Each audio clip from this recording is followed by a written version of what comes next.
Hello everyone, this is Sunil. जैसे कि हमने अभी तक पढ़ा कि सेंटेंस क्या होता है, सेंटेंस में आता क्या है। तो सेंटेंस में हमने देखा सब्जेक्ट, वर्ब, ऑब्जेक्ट। तो वर्ब और ऑब्जेक्ट को हम प्रेडिकेट बोलते हैं, ठीक है। तो हमने अभी तक ये तीन चीज़ें देखी, सब्जेक्ट, वर्ब और ऑब्जेक्ट। सब्जेक्ट नाउन और प्रोनाउन होते हैं, ठीक है। वर्ब एक्शन, स्टेट और हैपनिंग का बोध कराते हैं। ऑब्जेक्ट ऑब्जेक्ट जो सब्जेक्ट के एक्शन का प्रभाव जिस शब्द पर पड़ता है उसे ऑब्जेक्ट कहते हैं। तो एक मोस्ट इंपॉर्टेंट चीज़ हमने देखी, वर्ब और प्रपोजिशन अपने साथ ऑब्जेक्ट लेती है। फिर हमने देखा पार्ट ऑफ स्पीच। तो पार्ट ऑफ स्पीच मैंने आपको 9 तरह के करवाए, ठीक है। हो सकता है आपकी बुक में 8 हो, ओके। फिर हमने नाउन के बारे में जाना कि नाउन क्या होता है। नाउन किसी का भी नाम जो है नाउन है, ओके। फिर उसके बाद काइंड्स ऑफ नाउन देखे हमने, प्रॉपर नाउन, व्यक्तिवाचक संज्ञा, कॉमन नाउन, जातिवाचक संज्ञा, एब्स्ट्रैक्ट नाउन, भाववाचक संज्ञा, कलेक्टिव नाउन, समूहवाचक संज्ञा, मटेरियल नाउन, पदार्थ या द्रव्यवाचक संज्ञा। फिर हमने इसके कैटेगरी के बारे में देखा कि काउंटेबल और अनकाउंटेबल होते हैं। काउंटेबल कौन कौन से होते हैं, प्रॉपर नाउन, कॉमन नाउन और कलेक्टिव नाउन काउंटेबल होते हैं। अनकाउंटेबल नाउन मटेरियल नाउन और एब्स्ट्रैक्ट नाउन होते हैं। फिर उसके बाद हमने एक्सरसाइज की, कुछ मैंने आपको करने के लिए बोला था क्वेश्चंस। इसके बाद हमने देखा नंबर ऑफ नाउन्स कितने प्रकार के होते हैं। तो हमने देखा कि एक वचन और बहुवचन होते हैं, सिंगुलर और प्लूरल होते हैं, ओके। फिर इसके बाद हमने इसके रूल्स ऑफ फॉर्मेशन देखा कि जनरली जो है हम सिंगुलर नाउन को एस लगा के प्लूरल बना देते हैं। फिर हमने ई एस का केस देखा कि जो एस हिसिंग साउंड या एस साउंड वाले वर्ड होते हैं उनके साथ हम ई एस लगाते हैं। Y, removing of Y, Y को हम हटा के आई एस जोड़ते हैं, तब जाके हम उसका प्लूरल बनाते हैं। फिर हमने उसके बाद ई एस का केस देखा कि ओ के साथ ई एस लगता है, प्लूरल बनता है। फिर उसके कुछ एक्सेप्शन देखे, कुछ नोट देखे। फिर उसके बाद हमने फिफ्थ रूल देखा, एफ और एफ ई को रिमूव करके वी एस लगाया जाता है, ओके। सिक्स रूल देखा हमने कि इसमें वोवल को चेंज किया जाता है। इसमें एक एक्सेप्शन भी देखी। फिर उसके बाद रूल नंबर 7 देखा कि यू एम को हटाकर हम ए लगाते हैं। फिर उसके बाद एट्थ रूल देखा हमने, removing I S and E S को जोड़ा जाता है। तो आई एस को हटा दिया जाता है और ई एस को जोड़ दिया जाता है, तब जाके हमने प्लूरल बनाया। फिर removing on, O N last में, और उसकी जगह पे ए लगाया जाता है, ओके। फिर हमने कंपाउंड नाउन देखे जिसमें हेड वर्ड के साथ एस लगा के हम प्लूरल बना देते हैं, ओके। फिर आगे था रूल नंबर 11 जिसमें हमने मैन, वुमेन वगैरह इसके बारे में देखा कि इसको मतलब एक तरह से कंपाउंड नाउन ही है कि कैसे हम इसका प्लूरल बनाते हैं, क्या मतलब निकलता है। फिर हमने एक केस भी देखा कि दोनों का मतलब क्या होता है, मैन डॉक्टर्स क्या होते हैं और मैन डॉक्टर क्या होते हैं। फिर इसके बाद हमने 12th रूल देखा था कि प्लूरल बनाने पर इनका मतलब जो है चेंज हो जाता है, इनका अर्थ बदल जाता है, ओके। जैसे कि लास्ट में था आयरन, आयरन्स, और एक और ऐड किया है मैंने एडवाइस, एडवाइस, एडवाइजेस। एडवाइस सलाह होता है, एडवाइजेस सूचनाएं होता है या समाचार होता है। तो इसका जैसे ही हमने प्लूरल बनाया इसका मीनिंग जो है चेंज हो गया। फिर आगे देखते हैं हम rule number 13, the adjective. The plus adjective का प्रयोग जब भी प्लूरल नाउन के रूप में होता है, जब भी हम इसका यूज़ करते हैं तो ये प्लूरल नाउन होता है। जैसे कि यहाँ पर लिखा है द, इसके साथ हमने यूज़ किया एडजेक्टिव, तो इसका मीनिंग जो है क्या बनता है, पुअर पीपल। तो इसका मतलब ही निकलता है कि ये प्लूरल नाउन्स है। तो द प्लस एडजेक्टिव क्या बनाता है, प्लूरल नाउन, ओके। अगला रूल है, कुछ ऐसे नाउन्स हैं जिनका प्रयोग हमेशा सिंगुलर नाउन के रूप में होता है। ये कुछ नाउन्स हैं, ये हमेशा ही सिंगुलर नाउन के रूप में यूज़ होता है। जैसे एडवाइस देखा हमने, फूड देखा, फर्नीचर देखा, traffic, baggage, garbage, luggage, crockery, jewellery, machinery, poetry, scenery, stationery, pottery, music, poverty etcetera. इनका प्लूरल नहीं होता और इन्हें सिंगुलर अनकाउंटेबल नाउन माना जाता है। 15th रूल है, कुछ नाउन देखने में प्लूरल लगते हैं लेकिन सिंगुलर होते हैं, जैसे news, summons, economics, politics, statics, ethics, mathematics, physics, genetics, athletics etcetera. तो यहाँ पर एक नोट है, इसको ध्यान से देखना। जो IES वाले वर्ड होते हैं,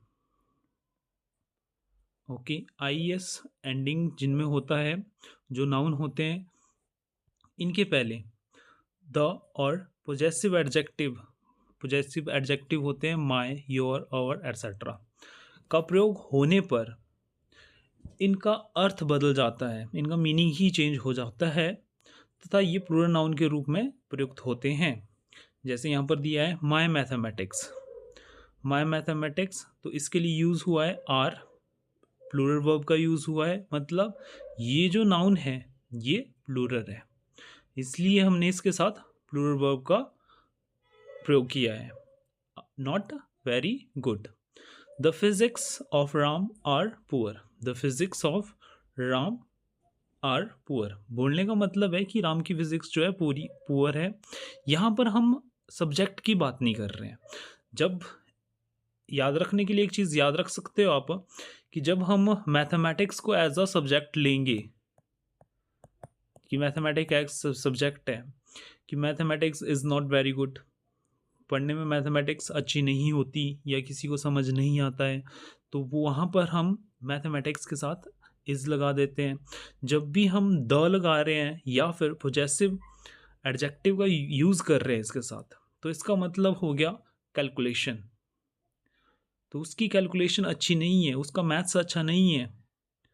यहाँ पर हम सब्जेक्ट की बात नहीं कर रहे हैं, यहाँ पर हम उसकी कैलकुलेशन की बात कर रहे हैं। ओके, इसके अलावा कुछ ऐसे वर्ड भी हैं जिनका हमेशा ही यूज़ प्लूरल नाउन के साथ होता है, मतलब प्लूरल नाउन के तौर पर ही होता है।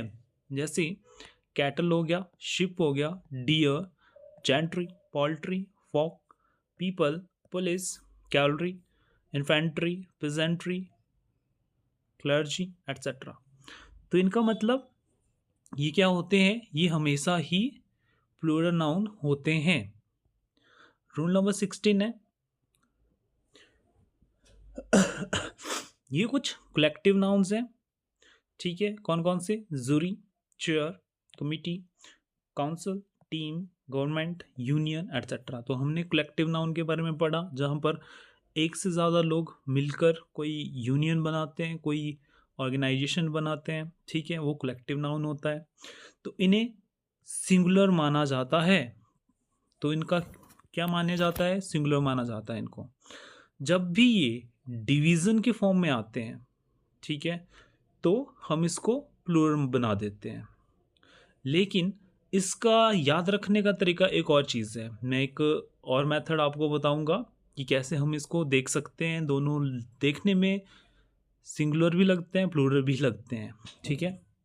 तो पहले एग्जांपल देख लेते हैं कि the jury was divided in its opinion.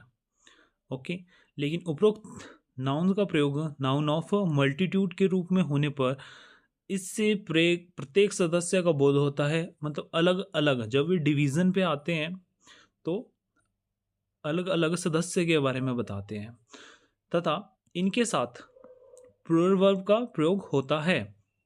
Same ही है, देखिए ध्यान से क्या है इसमें different. The jury were divided in their opinion. जब भी यहाँ पर जो प्रोनाउन है, यहाँ पर जो प्रोनाउन है अगर सिंगुलर है तो हम इसके साथ सिंगुलर वर्ब का ही यूज़ करेंगे। ओके, अगर ये प्लूरल है तो प्लूरल वर्ब का ही यूज़ करेंगे। तो ये बताता है हमें, ठीक है, ये एक ट्रिक थी, याद रखने के लिए आप प्रोनाउन को देख के भी आइडिया लगा सकते हैं कि बात किसके बारे में हो रही है, कि वो सिंगुलर ले रहे हैं एज अ जूरी या फिर सदस्यों को ले रहे हैं। ओके, तो रूल नंबर 17 देखते हैं। कुछ ऐसे नाउन्स हैं जो हमेशा प्लूरल नाउन के रूप में प्रयोग होते हैं तथा इनके साथ प्लूरल वर्ब का प्रयोग किया जाता है। हम plural verb, singular verb etcetera etcetera इनके बारे में सब्जेक्ट वर्ब एग्रीमेंट में पढ़ेंगे। ठीक है, देखेंगे कि कैसे सिंगुलर वर्ब के साथ सिंगुलर नाउन के साथ सिंगुलर वर्ब आती है, कैसे प्लूरल नाउन के साथ प्लूरल वर्ब आती है। ओके, फिलहाल आप ये देखिए कि प्लूरल नाउन होते कौन से हैं, सिंगुलर नाउन होते कौन से हैं। तो एग्जाम्पल हैं कुछ: pants, pyjamas, trouser, shorts, tools, binoculars, dividers, glasses, goggles, stairs etcetera. तो जो भी एस वाले वर्ड होते हैं जिनके साथ लास्ट में एस आता है, ठीक है, मैक्सिमम होते हैं, मैक्सिमम सभी नहीं बोल रहा हूँ मैं, मैक्सिमम ऐसे वर्ड होंगे जिनके लास्ट में एस आता है, वो प्लूरल नाउन होते हैं। तो आप ये लगा सकते हो कि नाउन के साथ एस अगर आ गया तो वो क्या हो गया, प्लूरल हो गया। ओके, नाउन के साथ अगर लास्ट में एस आ रहा है तो वो प्लूरल नाउन कंसीडर किया जाएगा। ये एक जनरल सी ट्रिक है, ठीक है, इसको ध्यान में रखोगे आप तो ज़्यादा अच्छा रहेगा। ठीक है, इसके बाद है जेंडर्स ऑफ नाउन। नाउन के जेंडर के बारे में बात करते हैं कि कितने टाइप के होते हैं, कैसे होते हैं, क्या होता है। तो जेंडर ऑफ नाउन 4 टाइप के होते हैं। कौन कौन से? Masculine gender pulling, feminine gender स्त्रीलिंग, न्यूटर जेंडर नपुंसकलिंग और कॉमन जेंडर उभय लिंग। होते क्या हैं इनके बारे में जानते हैं। मैस्कुलाइन जेंडर होता है कि the noun which denote male sex is called masculine. ऐसे वर्ड जो किसके लिए यूज़ होते हैं, मैन के लिए यूज़ होते हैं। ठीक है, मैस्कुलाइन जेंडर बोलते हैं उनको, मेल सेक्स के बारे में बताते हैं। जो मेल के लिए यूज़ होते हैं उनको मैस्कुलाइन जेंडर बोलते हैं। जैसे बॉय क्या है, मैस्कुलाइन जेंडर है। फादर मैस्कुलाइन जेंडर है। ब्रदर मैस्कुलाइन जेंडर है। ये सारे ही किसके लिए यूज़ हो रहे हैं, मेल के लिए यूज़ हो रहे हैं। ओके, अगला है फेमिनाइन जेंडर, सेम ही है, वो फीमेल के लिए यूज़ होगा। ठीक है, ऐसे वर्ड जो फीमेल सेक्स के लिए या फीमेल के लिए यूज़ होते हैं उन्हें फेमिनाइन जेंडर बोलते हैं। Girl, mother, sister etcetera. Third है न्यूटर जेंडर। न्यूटर जेंडर की बात की जाए तो इसमें नॉन लिविंग थिंग्स आते हैं। तो the noun which denotes a non living object और थिंग। तो जो वर्ड डिनोट करते हैं किसके लिए, नॉन लिविंग ऑब्जेक्ट के लिए या थिंग के लिए, उन्हें हम न्यूटर जेंडर बोलते हैं। या फिर आप इसकी दूसरी डेफिनेशन बोल सकते हो, it includes the word referring to things that are neither masculine और फेमिनाइन।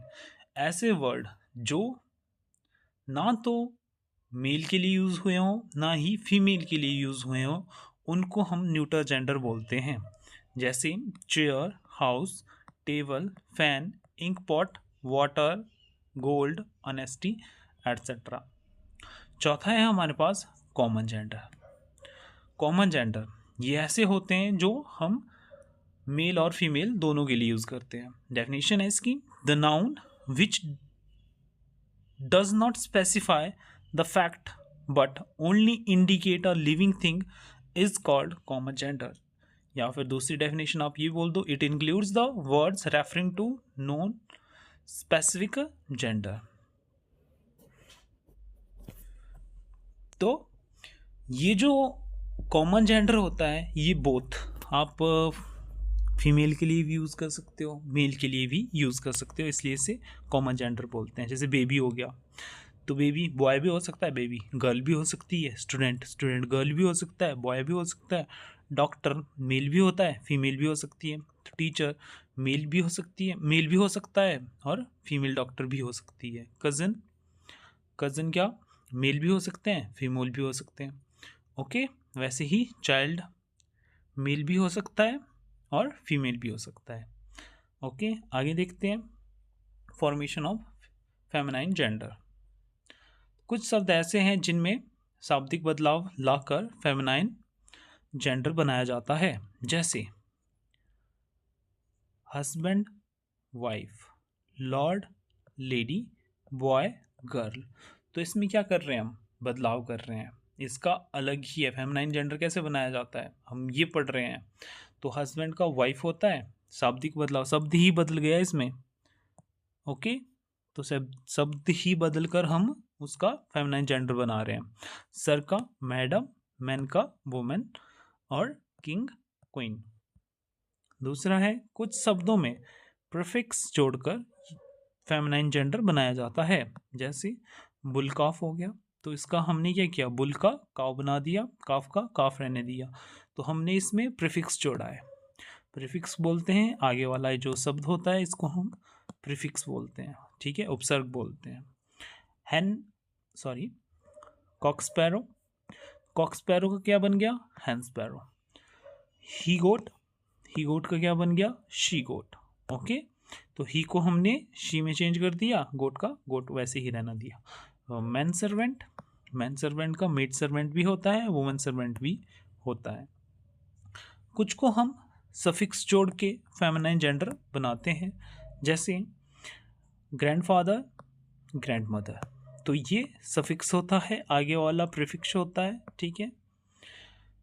हमने अभी बात की लैंडलॉर्ड का, हो गया लैंड लेडी, लॉर्ड को हमने चेंज कर दिया लेडी में, पीकॉक पीहन। ओके, कुछ शब्दों के अंत में ESS जोड़कर फेमिनाइन जेंडर बनाया जाता है, जैसे गॉड, गॉड के लास्ट में हमने क्या कर दिया, गॉडेस जोड़ दिया, ESS जोड़ दिया। होस्ट का क्या कर दिया हमने, हॉस्टेस कर दिया। लाइन का लाइनस कर दिया। ओके, ESS जोड़ के हमने इसके फेमिनाइन जेंडर बना दिए। ओके, कुछ शब्दों के अंत में वॉवल को हटाकर ESS जोड़कर फेमिनाइन जेंडर बनाया जाता है। वहाँ पर वॉवल की बात नहीं हुई थी, यहाँ पर वॉवल की बात हुई है, तो वॉवल को हटा दिया जाएगा और ESS जोड़ दिया जाएगा। जैसे कंडक्टर है तो कंडक्ट्रेस, हमने यहाँ पर ओ को हटा दिया और ESS इसके साथ जोड़ दिया। Instructor, instructress, traitor, traitress, actor, actress. Okay, तो ओ को हटा के हमने ESS यहाँ पर जोड़ दिया है। कुछ शब्दों की आंतरिक बदलाव करके SS, ESS जोड़कर फेमिनाइन जेंडर बनाया जाता है, जैसे देखते हैं कौन कौन से हैं। Governor, governance, widower, widower, master, mistress, hero, heroine. तो हमने इसमें क्या किया, हमने इसमें ESS को जोड़ा या फिर उस पर आंतरिक बदलाव किया, तो दोनों में से कोई एक हो सकता है। ओके, ये भी हो सकता है, ये भी हो सकता है। तो गवर्नर का गवर्नेस कर दिया, मास्टर का मिस्ट्रेस कर दिया, विडोवर का विडो कर दिया, हीरो का हीरोइन कर दिया। तो कुछ कॉमन जेंडर नाउन भी हैं, ठीक है, जैसे advocate, baby, artist, child, cousin, cook, dancer. ये सारी चीज़ें, ये जो वर्ड हैं ये मेल के लिए भी यूज़ होते हैं, फीमेल के लिए भी यूज़ होते हैं, इसीलिए हम कॉमन जेंडर इसे बोलते हैं, ठीक है। Doctor, driver, foreigner, helper, infant, leader, lecturer, librarian, mechanic, musician, never, orphan, parent, politician, professor, relatives, singer, speaker, teacher, assistant etcetera. एक नोट है, ध्यान देना, इसको इम्पोर्टेंट है। चाइल्ड, इन्फेंट तथा बेबी, ये जो 3 शब्द हैं, इन शब्दों के वक्त के समय, मतलब जब आप बोलते हैं या फिर इनके बारे में बता रहे हैं, तो ध्यान रखना चाहिए हमें, क्या इनमें जेंडर का पता हो। अगर हमें इसके जेंडर के बारे में पता हो तो हम ही और शी का प्रयोग करते हैं जेंडर के अनुसार। अगर वो मेल है तो हम ही का यूज़ करेंगे और फीमेल है तो शी का यूज़ करेंगे। और यदि जेंडर का पता नहीं है तो हम इसके लिए इट का प्रयोग करते हैं। ओके, तो ये बात ध्यान में रखना कि जब हम इनके बारे में पता हो, इनके जेंडर के बारे में पता हो तो हम ही और शी का यूज़ करेंगे, अगर नहीं पता हो तो इट का यूज़ करेंगे। आगे देखते हैं केस ऑफ नाउन, इंपॉर्टेंट है, ध्यान देना। तो क्या है case of noun? Noun case refers to the form a noun takes in a sentence based on its relationship to other words. The case of a noun indicated role and position in the sentence. तो case of noun क्या बताता है हमें? Case of noun हमें ये बताता है कि कोई जो नाउन है, कोई वर्ड है जो नाउन है, ठीक है, वो सेंटेंस में कौन सी पोजीशन पे है, ठीक है, उसका उस सेंटेंस में रोल क्या है। तो इसके तीन टाइप होते हैं। पहला है नॉमिनेटिव या फिर सब्जेक्टिव केस, जिसे हिंदी में बोला जा सकता है कर्ता कारक। दूसरा है एक्यूजेटिव केस, ऑब्जेक्टिव केस भी बोलते हैं हम, ठीक है। तीसरा है पोजेसिव केस, संबंध कारक। चौथा है वोकेटिव केस, संबंध कारक, ठीक है। तो सबसे पहले हम देखते हैं नॉमिनेटिव केस या फिर सब्जेक्टिव केस।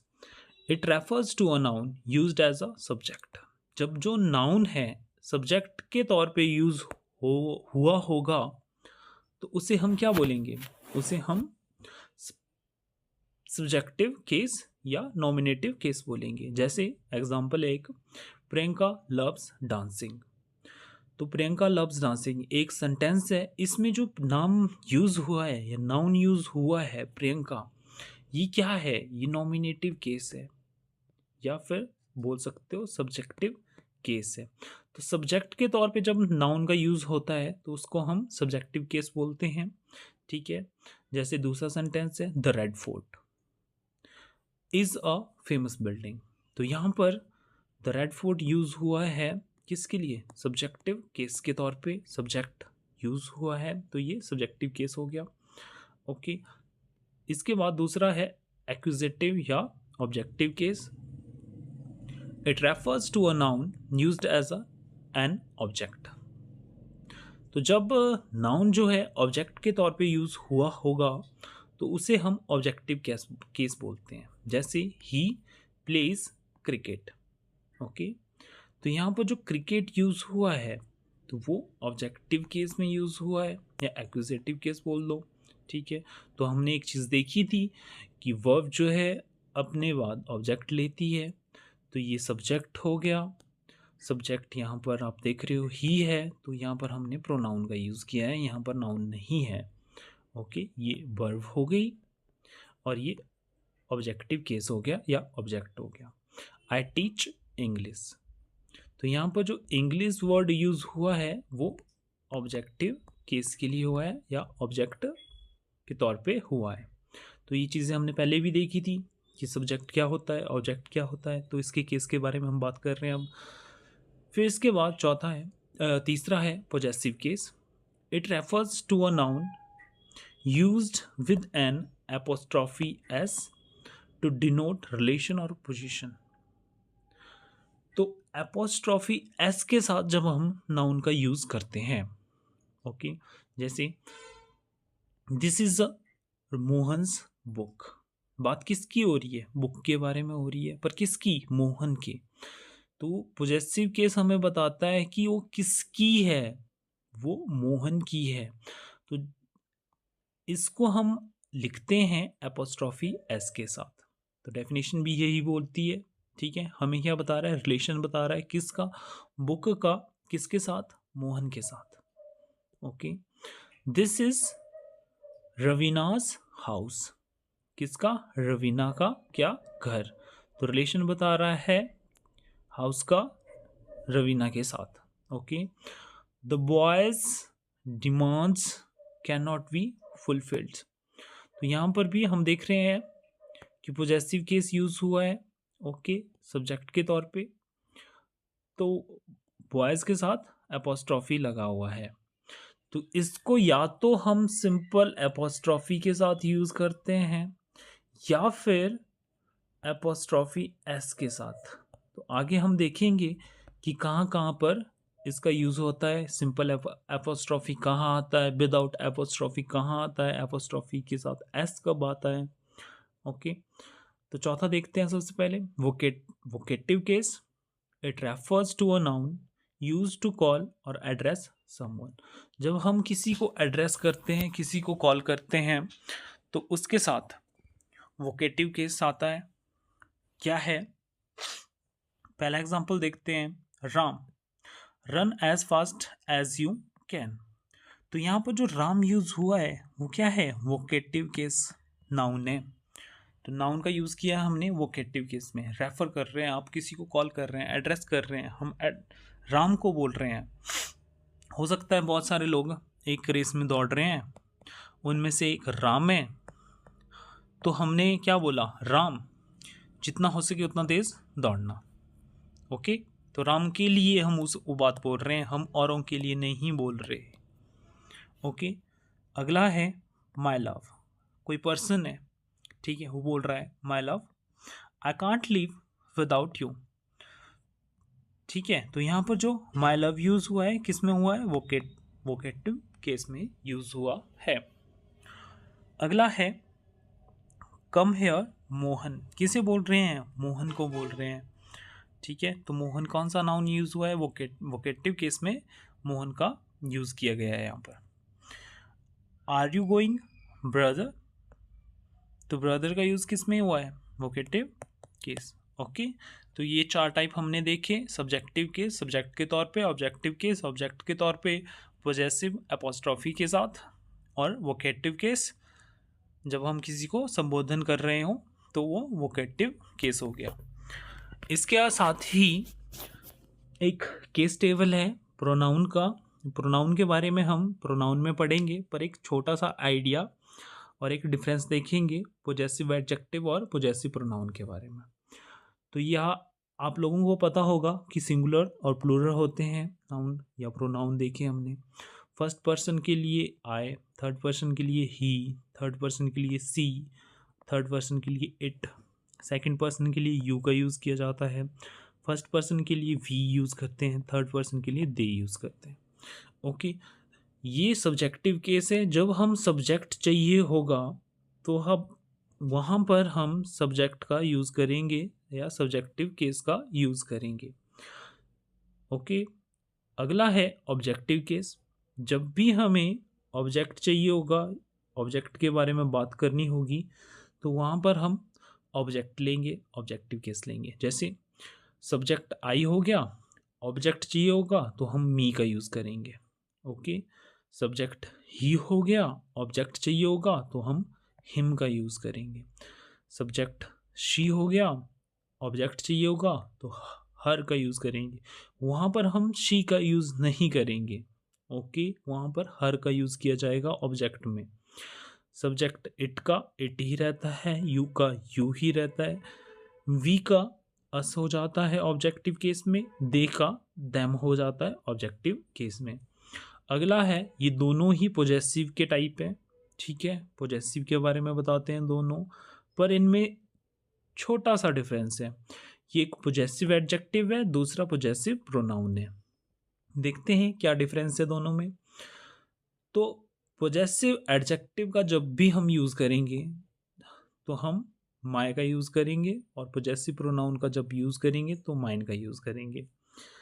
इसको समझने के लिए एक छोटी सी बात ध्यान देना कि एडजेक्टिव जो होता है वो नाउन के पहले आता है। ठीक है, हम ऐसे लिखते हैं, पहले हम एडजेक्टिव लिखेंगे उसके साथ नाउन लिखेंगे। जैसे कि एक एग्जांपल दे दूं मैं आपको, he is a good boy. तो यहाँ पर जो बॉय लिखा है ये नाउन है। ठीक है, ये जो गुड है ये एडजेक्टिव है। तो जब भी हमें ये फॉर्मेशन बनानी होगी, एडजेक्टिव और नाउन वाली फॉर्मेशन, तो वहाँ पर हम पोजेसिव एडजेक्टिव का यूज़ करेंगे। ठीक है, और जहाँ पर हमें पोजेसिव प्रोनाउन चाहिए होगा वहाँ पर हम पोजेसिव प्रोनाउन का यूज़ करेंगे। जैसे कि प्रोनाउन जो होते हैं वो नाउन के केस में आते हैं, मतलब नाउन के बदले हम प्रोनाउन का यूज़ कर सकते हैं। तो नाउन के बदले हम प्रोनाउन का यूज़ कर सकते हैं। जहाँ भी हमें सिंगल प्रोनाउन चाहिए होगा वहाँ पर हम प्रोनाउन का, पोजेसिव प्रोनाउन का यूज़ कर सकते हैं। आगे देखते हैं। हिज का हिज होता है, हर का हर्ज होता है, इट्स का इट्स ही रहता है, योर का योर्स होता है, आवर का आवर्स होता है, देयर का देयर्स होता है। ठीक है, बाकी लास्ट बचा रिफ्लेक्सिव। रिफ्लेक्सिव का यूज़ वहाँ पर होता है जहाँ पर सब्जेक्ट और ऑब्जेक्ट सेम हो। ठीक है, जब मैं ही अपने बारे में कोई बात बोल रहा हूँगा तो वहाँ पर हम माई सेल्फ का यूज़ करेंगे। ठीक है, I love my self. Okay, ये रिफ्लेक्सिव केस है जब सब्जेक्ट और ऑब्जेक्ट सेम होते हैं। ओके, ही लव हिमसेल्फ।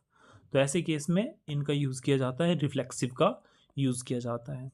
तो शी का रिफ्लेक्सिव हो गया हर सेल्फ, इट का इट सेल्फ, यू का योर सेल्फ, वी का आवर सेल्फ्स, दे का देम सेल्फ्स। ओके, तो ये बात जो अभी हमने देखी कि पोजेसिव एडजेक्टिव और पोजेसिव प्रोनाउन के बारे में।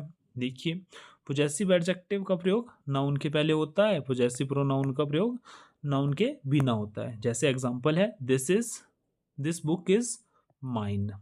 तो यहाँ पर जो यूज हुआ है वो पोजेसिव प्रोनाउन का यूज हुआ है। और दिस इज माई बुक, यहाँ पर जो यूज हुआ है ये पोजेसिव एडजेक्टिव का यूज हुआ है। सेंटेंस सेम है, ठीक है, बात सेम बोल रहे हैं पर दो अलग अलग तरीके से। ओके, जब भी अकेला चाहिए होगा हमें तो हम पोजेसिव प्रोनाउन का यूज़ करेंगे। जब भी हमें नाउन के साथ चाहिए होगा, ठीक है, ये नाउन है, नाउन के साथ चाहिए होगा तो पोजेसिव एडजेक्टिव का यूज़ करेंगे। ओके, आगे देखते हैं यूज़ ऑफ पोजेसिव और नो यूज़ ऑफ पोजेसिव, कि कहाँ पर पोजेसिव का यूज़ किया जाता है और कहाँ पर पोजेसिव का यूज़ नहीं किया जाता है, कैसे पोजेसिव बनाया जाता है और कैसे नहीं बना सकते। तो पहला रूल है, कम ही रूल पढ़ेंगे, मैं बहुत कम करवाऊंगा, इंपॉर्टेंट करवाऊंगा, मैक्सिमम आपके क्वेश्चन यहाँ से हो जाएंगे। ठीक है, तो पहला है नॉन लिविंग थिंग्स के साथ एपोस्ट्रोफी एस का प्रयोग नहीं होता है बल्कि ऑफ का प्रयोग होता है। जैसे द हाउस रूफ, हाउस क्या है, नॉन लिविंग थिंग है, एपोस्ट्रोफी एस का यूज़ नहीं होगा इसके साथ, हम इसको यूज़ नहीं कर सकते ऐसे। अदरवाइज इन अदर वर्ड हम बोलें तो हम बोल सकते हैं the roof of the house, ये सही है। ऑफ के केस में हम बोल सकते हैं, ऑफ को लगा के हम ये चीज़ बोल सकते हैं, या फिर आप सिंपली इसको ऐसे भी बोल सकते हो, the house roof. Okay, a tables lag, तो अ टेबल, टेबल क्या है, नॉन लिविंग थिंग है, तो नॉन लिविंग थिंग के साथ एपोस्ट्रोफी एस नहीं आता। ओके, तो इसके बदले में हम ऑफ के साथ इसे बोल सकते हैं the lag of a table, या तो हम बिना ऑफ या बिना एपोस्ट्रोफी के साथ भी इसे बोल सकते हैं, वो भी सही होता है। सेकंड रूल देखते हैं, एपोस्ट्रोफी एस का प्रयोग सिंगुलर नाउन्स या कंपाउंड नाउन के साथ होता है। तो सिंगुलर नाउन, रोहन्स फादर, हम इसका यूज़ ऐसे कर सकते हैं, रोहन का पिता।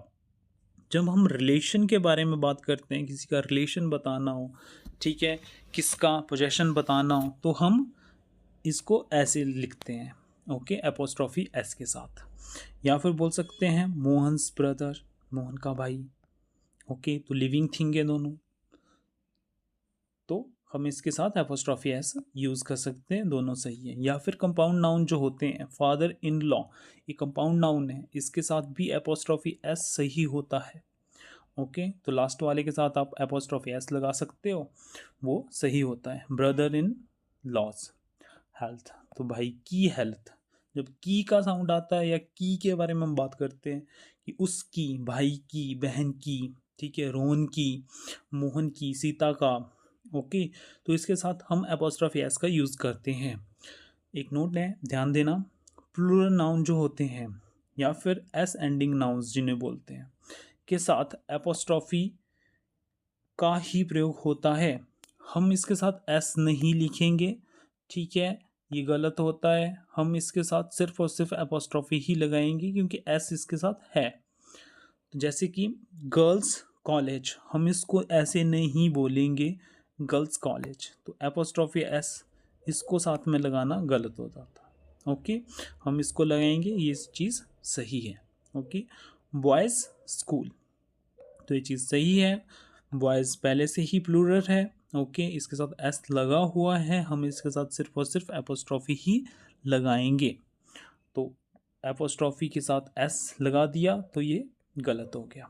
ओके, अगला है note, without s ending plural noun के साथ एपोस्ट्रॉफी एस का प्रयोग कर पोजेसिव बनाया जा सकता है। तो कुछ ऐसे प्लूरल नाउन भी होंगे जिनके साथ एस नहीं आता है, ठीक है, लास्ट में, तो उनके साथ हम एपोस्ट्रॉफी एस जोड़ सकते हैं, ठीक है, ये बिल्कुल सही माना जाता है। जैसे मैन, मैन पहले से ही प्लूरल है, मैन का प्लूरल फॉर्म क्या है, मैन। ओके, तो ये सिंगुलर है, ये प्लूरल है। ओके, तो ये एपोस्ट्रॉफी एस हमने यहाँ पर लगा दिया, तो मेंस वर्क, ये बिल्कुल सही है। वुमेन्स कॉलेज, ये भी सही है। चिल्ड्रंस टॉयज, ये सही है, इसका सिंगुलर चाइल्ड होता है, आपको पता है, तो एपोस्ट्रॉफी एस लगा दिया हमने, तो प्लूरल हो गया। ओके, आज के लिए इतना ही। कोई डाउट हो आपका, आप कमेंट कर सकते हो, मेरे को बता सकते हो। कुछ समझ नहीं आया हो तो भी आप बता सकते हो, हम दोबारा उसके बारे में बात करेंगे। ओके।